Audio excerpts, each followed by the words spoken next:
Bonsoir à tous, peuple marseillais. Lille-OM demain, on est à 24 heures de ce match super important pour le championnat. On est à 7 points du LOSC qui est quatrième. Ça va être très difficile de les devancer, mais si on s'impose demain, il y aura peut-être un léger espoir. Je sais bien qu'il faudra faire carton plein pour espérer une place qualificative en Ligue des Champions. Et avec cette équipe moyennasse, ça m'étonnerait qu'on y parvienne. Et vu comme la saison elle tourne tout simplement, on espère se qualifier au moins en Europa League. Donc on va faire l'avant-match, ma compo que j'alignerai pour débuter la rencontre. Je vais venir sur quelques points d'actualité. Et rapidement sur ma vidéo d'hier, on va se calmer, on va redescendre en pression. Bon, j'avoue que j'ai poussé un coup de gueule. Je pense que c'était une bonne chose. Sincère, très authentique, où il n'y avait pas de filtre en fait, hein. J'avais beaucoup de choses sur le cœur que j'ai fait exploser. Je suis comme ça, c'est mon caractère. Et j'ai eu beaucoup de réactions positives, hein, chez les Marseillais. Ça a fait plaisir à beaucoup de personnes, donc ça m'a beaucoup touché. Et chez les Parisiens, je vais dire la vérité, il y a quand même une minorité qui était silencieuse jusqu'à présent. Il y a eu beaucoup de gens qui n'ont jamais commenté sur ma chaîne. Là, je les ai vus s'exprimer et avoir des commentaires très honnêtes, très positifs. Donc comme quoi, hein, comme j'ai dit hier, je ne mets pas toute la communauté parisienne dans le même sac, même si je maintiens, hein, il y a une grosse partie de footix, hein, c'est comme ça, qu'on a vu traîner dans tous les débriefs après le match dimanche. C'est du chambrage, mais quand tu spammes les commentaires chez tous les youtubeurs marseillais, quand sur Twitter ça a été aussi loin, notamment sur l'ambiance du Vélodrome, parce qu'ils n'ont pas digéré, hein, le tifo qu'il y a eu au Parc des Princes, dans la tribune Boulogne, je me devais de répondre parce que ça va trop loin les gars, de faire autant de montage, de dire autant de diffamation, de juger une ambiance de la télé alors que nous, les micros placés au Vélodrome, eh ben on n'est pas avantagé de ce côté-là. Ça n'a rien à voir avec le réel, je le répète, s'il faut, j'inviterai des personnes sur place qui le constateront, il n'y a pas de souci, vous aurez tous le même avis. Donc voilà, j'avais envie de répondre, de mettre les points sur les i. D'ailleurs, Francky Foot a fait une vidéo aujourd'hui. Alors je vous explique, comme supporter of Marseille, hein, déjà il l'a fait hier, comment ça s'est passé. Hier je préviens Francky Foot, je lui dis ce soir je vais faire une vidéo. Coup de gueule pour ceux qui critiquent l'ambiance du Vélodrome en étant un supporter du PSG encore plus. Alors vous connaissez Francky, hein, la tête qu'il fait quand il est choqué et tout. Le mec il me répond mais il dit quoi? Il y a des supporters parisiens vraiment qui critiquent l'ambiance du Vélodrome. Il leur venait pas en fait. Il leur venait pas. C'est le multiverse comme on dit. C'est un truc de fou. Après, vous étonnez pas, hein, certains Parisiens. S'il y a des Marseillais quand vous gagnerez un jour la Ligue des Champions, si ça arrive, et Dieu sait que je pense que ça n'arrivera jamais, vous n'avez pas l'ADN pour ça. Allez, j'arrête. Mais c'est mal parti. Si on dit oui, mais vous l'avez acheté, d'ailleurs c'est ce que vous dites de nous, hein. 93, vous nous faites pas de cadeau de ce côté-là, alors, hein. Comment on peut acheter le Grand Milan AC? Comment on peut acheter une finale de Ligue des Champions? Il n'y a rien qui est ressorti sur cette finale. Ne me parlez pas des déclarations de JPP. Il est revenu dessus quelques semaines après, directement. C'est la mauvaise foi, quoi. On dira, encore heureux que vous la gagnez, des trucs comme ça. Ne vous étonnez pas. Comment être fair play, en fait? Moi, j'aimerais parfois, malgré la rivalité, l'être. Mais je peux pas. Avec cette partie très importante. Donc je suis désolé pour les supporters parisiens sympas. Je vous félicite pour votre bonne réaction pour quelques-uns. Il y a des gens intelligents chez les Parisiens. Mais maintenant, je ne ferai pas de cadeau les gars, hein. Ah, je vous le dis, hein, je ne ferai pas de cadeau. Je défendrai mon club contre toutes les choses grossières qu'on entend. Donc Francky, il écoute ma vidéo et juste après, il m'appelle direct. Allez voir sa vidéo il y a 1 heure qui est sortie. Il me dit, Raph, j'ai une idée. Je vais mettre toutes les déclarations des anciens joueurs parisiens qui ont connu le Vélodrome. Allez voir, c'est un truc de fou, hein. Dembélé, Zlatan, Thiago Silva, Lavezzi, Amine Gouiri, Lacazette à Lyon, et des joueurs étrangers, hein, comme Reina et plein d'autres. Il en a sorti une vingtaine avec des screens, hein. Réponse avec classe de Francky Foot. Je compte sur vous pour aller voir sa vidéo. Je me réjouis de cette solidarité marseillaise chez les youtubeurs également. Après, j'ai dit aussi un message important hier. Le peuple marseillais, quand tu le titilles, quand tu le provoques, on va dire, parce que titiller, c'est titiller, et que tu vas à mon goût un peu loin, il te répond de manière disproportionnée. Et là, j'ai vu 4 youtubeurs marseillais répondre à ça. Suivre le mouvement, alors que c'était pas prévu, les gars. J'ai conseillé à personne de faire des vidéos, c'est eux de même qui l'ont fait. Même si j'aurais pu d'ailleurs. Et là d'ailleurs, j'en profite, s'il y a des youtubeurs, je sais que vous écoutez, hein, les autres youtubeurs marseillais, hein. Vous êtes au courant, ne faites pas semblant. N'hésitez pas vous aussi à défendre votre club, à défendre votre communauté OM surtout. C'est important pour les jeunes qui nous écoutent tout ça. Et ne dites pas, non, on est plus intelligent, faut rien dire, faut passer outre. Non, ça marche pas comme ça. Notamment sur les réseaux sociaux. C'est le plus fort qui parle qui a raison. Enfin, c'est celui qui parle le plus qui a raison. En gros, bon, bien sûr, il faut le faire avec des arguments, mais c'est important de s'exprimer. Voilà. Donc faites-le. En plus, vous aurez un peu de buzz, vous verrez. Ça marche. En plus, ça va faire un peu de vues. Donc n'hésitez pas. Et vous ferez une très bonne action pour défendre les jeunes qui vous écoutent. D'accord? C'est un sujet important. Ne dites pas on s'en fout parce que certains, vous êtes les premiers à critiquer les journalistes de longue. Alors ça sert à rien. C'est leur métier. Ils critiquent les joueurs de l'OM. Ben moi, je suis le premier à le faire. Hein. On fait pas de cadeau de ce côté-là. Ils ont une objectivité. Bah, après, ça c'est factuel. Des fois, ils disent aussi du bien de notre club, du mal, comme nous on le fait, quoi. Donc, non, le plus important, c'est pour moi, comme j'ai dit, il y a une communauté sur les réseaux sociaux toxiques. De temps en temps, c'est bien de leur répondre. Allez, je m'arrête là, les amis. Et d'ailleurs, petite parenthèse, hein, j'ai connu aucun parquage adverse éteindre le stade Vélodrome depuis, depuis toujours, en fait. Hein. Dites-moi un exemple. Tiens, dans le chat, peut-être quand le stade était en travaux, tiens. Il y avait des gros parquages en 2012-2013, mais c'est à peu près tout. Alors, l'actualité de l'OM, les amis, c'est un départ attendu de Pape Gueye, qui est libre hein, en fin de saison. Ça m'étonnerait qu'il prolonge encore plus dans les semaines à venir. Il réclamerait un salaire de 300 000 € mensuels, ce qui équivaut au salaire de Valentin Rongier. Je vous pose la question, est-ce qu'il mérite Gueye 300 000 € mensuels, c'est-à-dire le salaire de Rongier? J'ai envie de dire, s'il tourne à 200, 250, c'est loin d'être choquant. Parce qu'à l'heure actuelle, Gueye a un tout petit salaire. 100 000 € brut. C'est très léger pour un joueur professionnel du statut de Pape Gueye quand même, qui a fait une super saison pour sa première chez nous. Bon, ensuite il a déçu, hein, certes. Monaco est dessus. C'est parfaitement le club qui serait capable de le revendre pour 50 millions d'euros un an plus tard et on s'en mordrait les doigts. Il y a des clubs anglais aussi positionnés sur lui. Donc Gueye, malheureusement, son aventure à l'OM va se terminer. En tout cas, l'OM lui a fait une proposition encore récemment de 4 années de contrat selon la Provence. Salaire qui tournerait autour de 200 000 € mensuels, mais lui, il veut 300 patates. Bon, après, est-ce que je peux le comprendre? Je suis certain que les clubs qui veulent Gueye, ils lui proposent ce montant-là. Donc après, hein, vous savez comment ça marche, les joueurs de foot. C'est au plus offrant qu'on accepte la proposition. Pablo Fonseca. C'est un entraîneur dont on parle beaucoup à l'OM depuis plus d'1 an. Alors, d'après une information de l'équipe et même de la Provence, c'est une des priorités de Benassia, de Longoria, etc. Et lui, il ne serait pas contre de venir à l'OM. Pourquoi? L'an passé, ça ne s'est pas fait l'été dernier. On était sur Gallardo, Marcelino et il y avait Fonseca aussi. C'est parce que Lille, ils ont mis leur veto, n'oubliez pas. Interdiction qui s'en aille.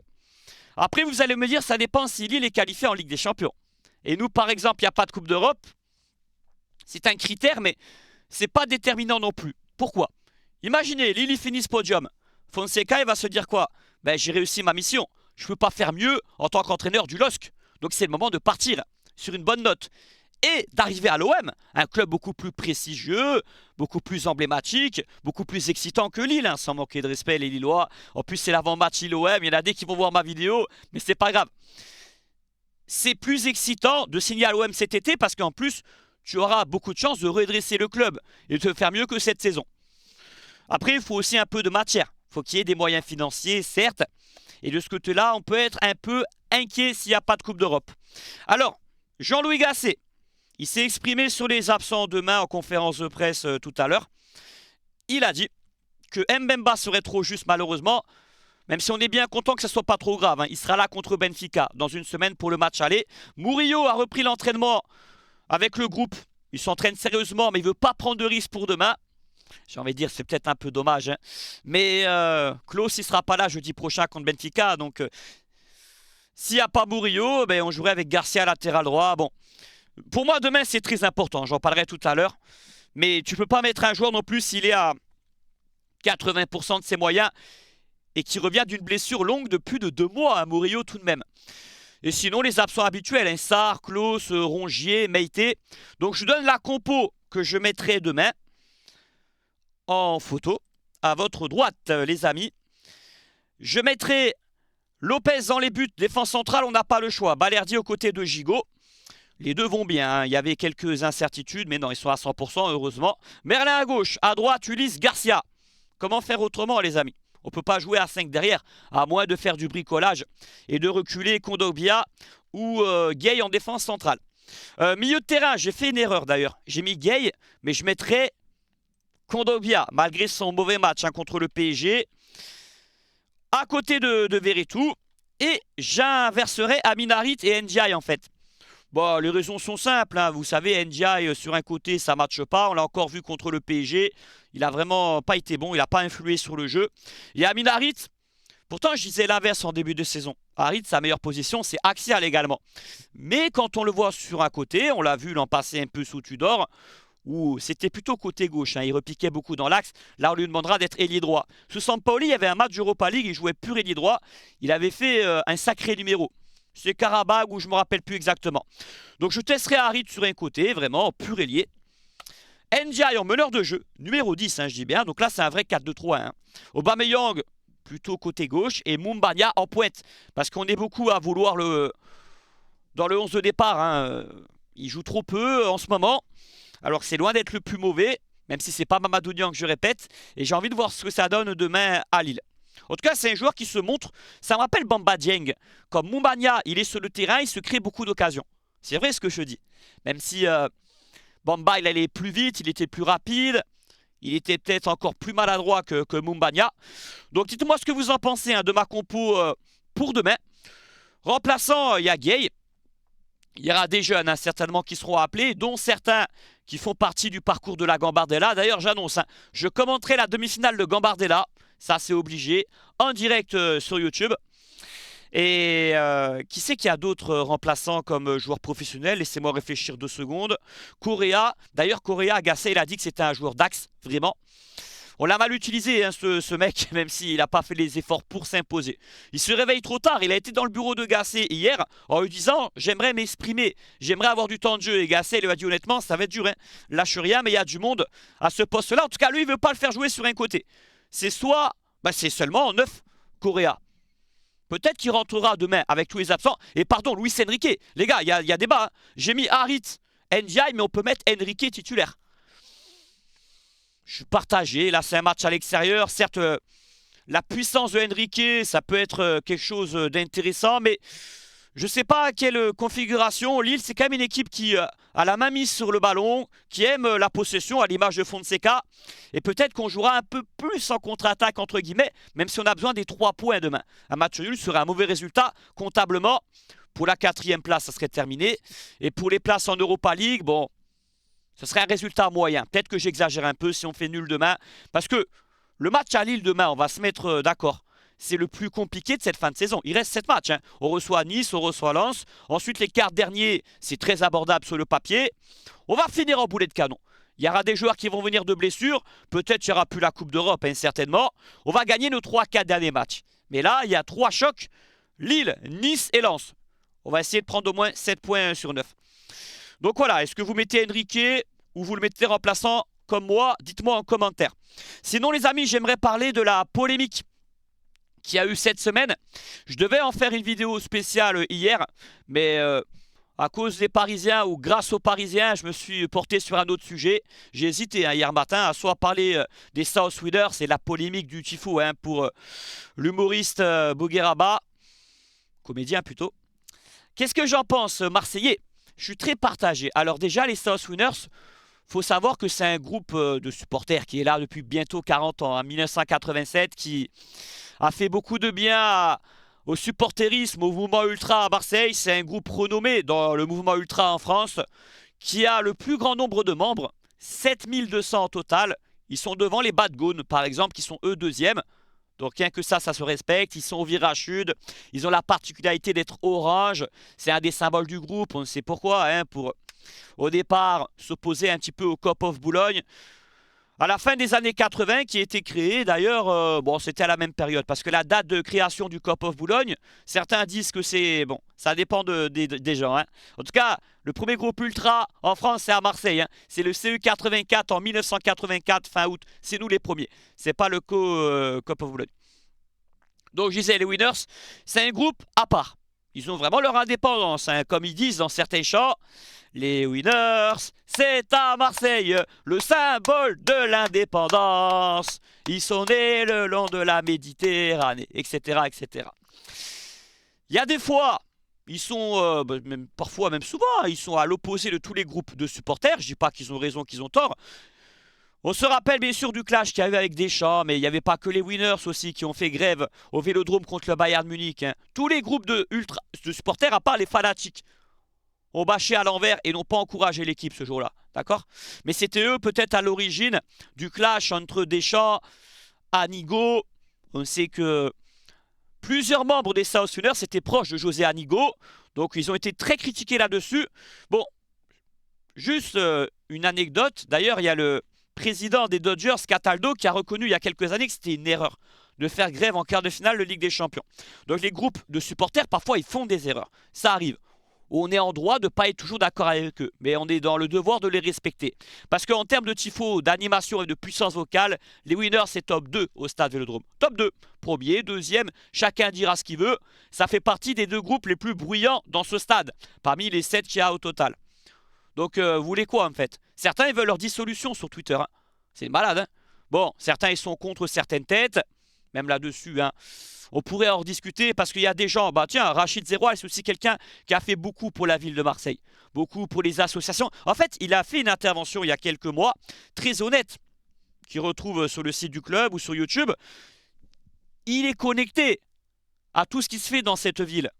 Parce que on connaît le contexte marseillais. Dans cette ville, tu ne peux pas passer outre tout ce qui se fait. Déjà, ils sont installés à la Belle de Mai, l'arrondissement le plus pauvre en Europe, hein, le 3e à Marseille. Et ils ont fait tellement de choses pour cette ville. Après, je peux aller encore plus loin, hein, les amis. Ils sont investis partout dans Marseille. Et même de plus en plus, je trouve, depuis une dizaine d'années.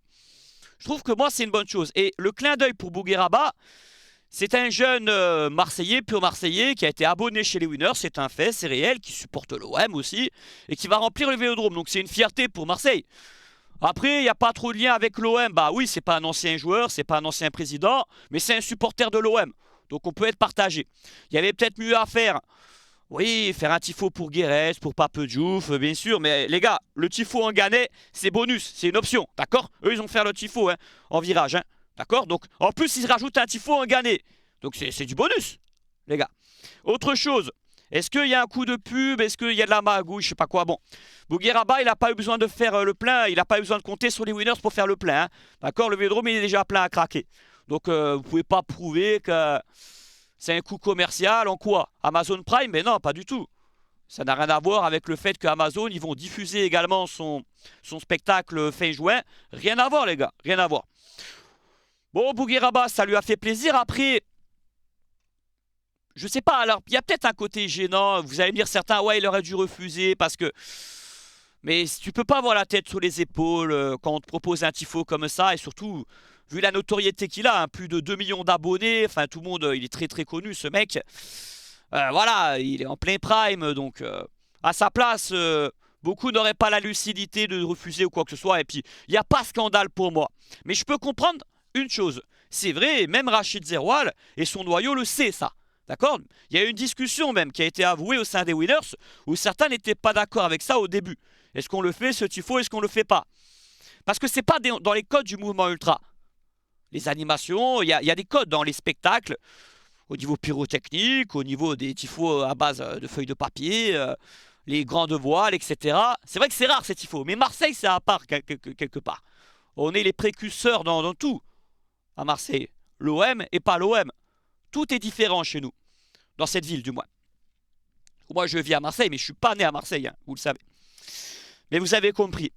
Donc voilà, ça ne fait pas partie des codes du mouvement ultra, je l'entends. D'ailleurs, je pense que beaucoup de gens chez les fanatiques, chez les ultras, chez d'autres groupes de supporters marseillais, grincent des dents. Les gars, faut être honnête, vous le savez. J'ai des discussions, certains, ils n'ont pas aimé, et ça se sait. On va pas se cacher, ça se sait. Je peux comprendre également. Mais pour moi, il n'y a pas de scandale. Les winners sont connectés à cette ville. Voilà. Et calmez-vous quand même, calmez-vous. Les winners sont indispensables au Vélodrome. C'est un des moteurs de ce stade. Les deux plus gros moteurs. Quand les winners poussent des gueulantes, mais tu les entends à 80 mètres. Hein. Tu peux être à Jambouin côté virage nord, tu vas entendre les SW à toi tout seul. Hein. Il y en a d'autres groupes, ben, ils ne peuvent pas parce qu'ils ne sont pas assez nombreux. Ils n'ont pas assez d'influence par rapport à eux. Donc imaginez dans le pire des cas. Bon, je parle pour les gens extrêmes, hein, excessifs. Hein. On perd les Winners au virage sud. On a déjà perdu les Yankees au virage nord. La plupart qui voulaient leur dissolution en 2018, maintenant ils regrettent. Maintenant, je vous le dis, ils regrettent. Les gars, le Vélodrome, ça reste notre... bon, on a plein de fierté hein, qui fait qu'on supporte l'OM, mais actuellement, c'est notre plus grand plaisir. Vous imaginez si on perd ça également? Alors je comprends les gens, ouais, vous voulez aseptiser le stade. Bah non, je vous comprends pas d'ailleurs. Bah allez supporter Nantes, vous allez vous régaler. Il y a une très belle ambiance, top 4 français. La Brigade Loire, ça chante à l'unisson. Franchement, ça vaut le coup. Et vous aurez pas d'histoire, parce que, ouais, il y a des histoires parfois à Marseille, à droite, à gauche, des choses qui sont réelles. Mais ça se tasse vite aussi, ça se tasse vite. Et ça prend jamais des grandes proportions. Et ça fait partie de l'actualité. Moi, je m'en fous pas hein, du tifo de Bougueraba. Hein. Ça m'a trotté toute la semaine, les gars. Vous avez vu la tête que j'ai, le classico dimanche. Les Parisiens, là, qui sont allés trop loin. Certains, je dis bien, mais bon, une bonne partie, encore une fois. La polémique des South Winners. Non, non, et sur Twitter, j'ai pas arrêté, surtout de les défendre. Parce que quoi qu'il se passe, les gars, on a fait quoi en 2021? Tout le monde a fait bloc contre la politique de héros, le projet Agora. Même les politiques pour conserver nos groupes de supporters. J'ai l'impression qu'avec le temps, en fait, la parole, elle se libère et c'est une mauvaise chose. On veut dire, ouais, mais un groupe, il doit être dissolu. Non, mais c'est un drame. C'est un drame qu'un groupe ultra à Marseille soit dissolu. C'est dramatique, les gars. Vous imaginez, on parle du Parc des Princes qui n'a plus de tribune Boulogne. On devient comme eux. Un seul virage, et encore un virage, ce serait le bordel, avec 5-6 groupes de supporters dedans, tu vois. Vive la coordination, déjà qu'on a du mal de ce côté-là. Hein. Non, non, non, les Winners, le jour où il n'y a plus les Winners, le Stade Vélodrome perdra 40% de son ambiance et de sa puissance vocale. Je vous le promets, je connais ce stade par cœur, il n'y a pas de souci. Top 2 des groupes de supporters, même si j'aime pas faire un classement, en termes d'animation, on les voit aussi, bon, moi j'ai déjà participé à des tifos, hein, les gars. Pas non plus à une cinquantaine, mais on va dire entre 10 et 15. Quand il y a des tifos communs au Vélodrome ou dans le virage sud, ou même un tifo commun dans tout le stade, où en Gannet, en latéral, tu as besoin de tout le monde, mais les groupes se réunissent parfois. Les Winners, quand même, ils donnent le tempo, les gars. Hein. Ok, on aime, on n'aime pas les Winners. Les Winners, ils donnent le tempo. Ils sont comme ça. On les voit, ils sont présents, ils sont très influents. Alors, parfois, bon, c'est pas très fréquent. Hein. Parfois, je suis pas toujours d'accord avec eux, avec ce qui se dit. Ouais, j'ai un exemple 2012, ça a été un peu loin. Je pense que même eux le savent au fond d'eux. Même si je comprends que on sait pas tout ce qui s'est passé avec Deschamps. Au fond de nous-mêmes, on sait pas tout. Avec le clan, etc. Même si c'est cruel parce que c'est un homme qui a eu des grands résultats à l'OM en tant que joueur et entraîneur. Ça, personne ne pourra lui enlever. Mais tiens, petite parenthèse, hein, Deschamps, il a dit un truc pas terrible hein, sur le Vélodrome, enfin, sur le public marseillais lors de Franchili à la fin du match. Ça, beaucoup l'ont vu, mais peu ont osé le relever. Parce que c'est Deschamps. Mais bon, Deschamps, il a mauvaise. Il a mauvaise de son départ. Je peux le comprendre d'ailleurs. Hein. Il aime l'OM, même si pas comme nous. Je sais même pas si l'OM c'est son club de cœur. Il y a Nantes, voilà. Il y a la Juve, bref, voilà. C'est pas comme par exemple Samir Nasri, par exemple, qui est... Bref. D'ailleurs, on le voit peu au Vélodrome Deschamps. Depuis 13 ans, il est venu une fois au Vélodrome, je vous promets que je mens pas, au MPG l'an passé. Une fois. Enfin, je me suis dit. Il osait plus venir, pour vous dire. Donc jamais il entraînera l'OM d'ailleurs Deschamps, hein, à nouveau. Jamais. Même si on est racheté. Non. Donc voilà, je vais m'arrêter là pour cette vidéo. Les Winners, par rapport à cette polémique du tifo, je trouve ça exagéré. Et je comprends quelque part le message qu'ils voulaient envoyer. Ils sont connectés à la ville. Je vais vous mettre le passage de Rézéroal si j'ai le temps en fin de vidéo. Il y a quelques mois, où il dit sincèrement, la politique des SW, encore plus avec les années qui sont passées, c'était peut-être pas comme ça il y a 20 ans, je le conçois. D'ailleurs, de génération en génération, les Winners, le Chaotic Group, comme tous les groupes ultra à Marseille, mais c'est pas qu'ils ont évolué, mais il y a des générations qui sont bien différentes qu'avant, parce que les gens ils vieillissent, et les gens ils restent pas dans le noyau pendant 50 ans, les gars, on va pas se mentir, la plupart, ils restent 5, 10 ans, et voilà, pour la plupart, je dis bien. Donc c'est pas les mêmes mentalités non plus. Mais ils sont trop importants pour nous, au Stade Vélodrome et ailleurs, pour qu'ils n'existent plus. Et tiens d'ailleurs, je vais finir par ça.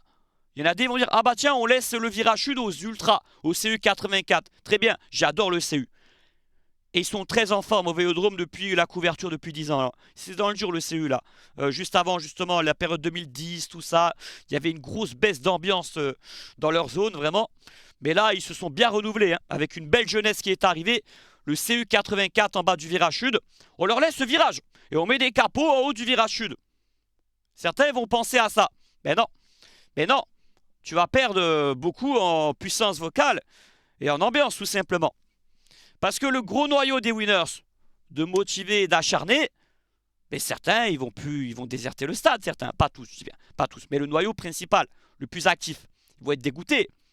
Ces gens-là, tu vas les perdre et ça sera une grosse perte. Donc les particularités des winners, des ultras, des MTP, d'ailleurs les MTP qui s'entendent très bien avec les winners, même si ce n'était pas le cas il y a 20 ans. Hein. Enfin, c'est d'ailleurs pas marrant, hein. 2003, tout ça. C'est une année un peu noire en tribune chez nous. Il y a eu des grosses histoires entre les groupes de supporters. Même si nous, c'est pas comme à Paris. Hein. À l'époque, les histoires, ça se tasse vite chez nous. Il peut y avoir des désaccords, même des embrouilles, il faut le dire, vous le savez. Mais ça se tasse vite par rapport à ce qu'il y a. Et pas qu'à Paris. Hein. Vous avez vu à Bordeaux, là? Ça se tape entre eux, là. Le nouveau groupe Ultra à Bordeaux, de l'autre côté. Les fanatiques, qui sont leurs particularités. Les Dodgers, pareil. Leur création, d'ailleurs. Hein. C'est sympa, le clin d'œil. 26 mai. Les Yankees, ils ont eu leur particularité aussi. Bref, même le SAOM ont leur particularité. C'est ça qui fait le charme aussi du Vélodrome. Et voilà. En tout cas, hein, l'OM... Bon, je vais m'arrêter les amis, sinon la vidéo va être trop longue. N'hésitez pas à liker juste en bas pour le soutien, c'est important. Comme ça, la vidéo sera un maximum diffusée. Et je commenterai le match demain à partir de 19h30. On va vivre cette rencontre de la dernière chance pour nous, pour se qualifier en Ligue des Champions. Certains dans les commentaires, ils vont m'insulter. Hein. Raph, tu crois encore à la 4e place? Non, j'y crois à moitié les gars. Mais on revient à 4 points si on gagne. Mais après, il ne restera que 6 matchs. Il faudrait que Lille y perde 4 points. Ça va être très très dur. Finissons 5e, voire 6e, parce qu'il y a des chances quand même que Paris gagne la Coupe de France et que la 6e place soit automatiquement qualificative en Europa League. Donc 5 ou 6e, on signerait et ça serait très bien. Voilà, voilà. Enfin, on sauverait les meubles pour moi dans cette saison déjà, et je dirais pas que ce serait une saison réussie tout autant. Hein. À moins qu'on gagne l'Europa League, là ça serait une saison exceptionnelle. Mais je ne crois pas qu'on va gagner l'Europa League. Non, c'est quasiment mission impossible. A demain pour le match en direct. Merci pour votre soutien, merci pour vos réponses sous ma vidéo d'hier. Ça m'a fait chaud au cœur. Je vous avoue, je ne me suis pas senti très bien aujourd'hui parce que j'ai tellement hier... je me suis tellement énervé que le corps, il n'était pas bien aujourd'hui. J'étais... Waouh. Mais bon. Allez, demain, place aux sportifs, place à la rencontre. En espérant un beau résultat parce que c'est un des matchs les plus compliqués de la saison avec cette tonne d'absents. Après, on va arrêter de leur trouver des excuses. On a gagné, me semble, aucun gros match en Ligue 1 cette saison. Aucun. C'est terrible, hein. Parmi le top 5, top 6, c'est fou cette stat. C'est dingue. Oui, on fait par contre un bon parcours européen. D'ailleurs, qui est bien plus méritant que le parcours de Lyon qui va en finale de Coupe de France. Parce que certains, ils regrettent... ouais, mais Lyon, ils peuvent gagner un titre. Ouais, mais ils ont eu la chance d'avoir un tirage très abordable. Hein, donc, nous, on a passé la EK Athènes, l'Ajax, Shakhtar, Villarreal. Et c'est peut-être pas fini, peut-être Benfica. Même si on a moins de chances de gagner un trophée que Lyon. Mais il faut savoir ce qu'on veut, les gars. Il faut savoir ce qu'on veut. Allez, à demain pour le match. Et allez l'OM.